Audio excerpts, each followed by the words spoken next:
علیکم برادرای عزیز، سلام علیکم با کل مردم مسلمان. از همتون خواهش برادرای عزیز، به خاطر احمد جان که نام پیغمبر مونه، به خاطر الله برادرای عزیز چند قینه با ما احمد جان ببینید که برادرها این احمد جان ببینید که چقدر در اعضای بدنش دمو چی میگن سوی دکتر موندگی هم به حد تای اپارات شدگی. این برادر یک اپارات در ایجای دو اپارات سی گفته 10-15 تا اپارات. به خاطر الله چند قایکی میتونه، به خاطر الله فقط دستگیری کنه برادرای عزیز. التماس که به حد باور کنین، به حد مهمه. باز ما این پاره با کامera چی میکنم، یک 4 تا گپ میزنم. التماس از همتون خواهش میکنم که دستگیری کنین، خاص به خاطر الله دستگیری کنین برادرای عزیز.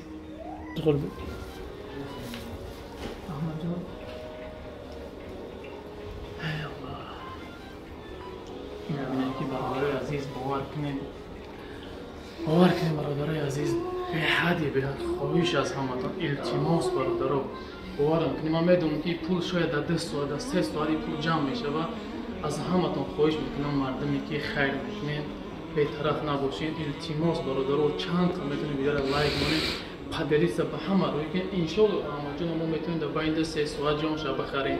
برای به خاطر الله برادرای عزیز، منم دیگه وقتم پوشیدگی ما باید ببرم، به خاطر مادری همی، به خاطر پدری همی، همه باید دربارش این رو داشتیم.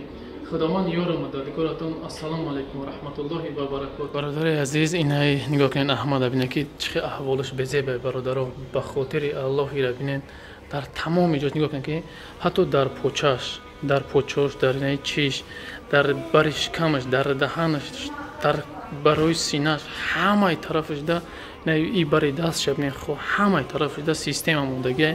این سیستم رو ببینید، اگر سیستم رو بکنن ایگودا مقصد جان شاید دست میتیاد. برای همین به خاطر الله برادرای عزیز چند قایکی میتونین دستگیری کنین.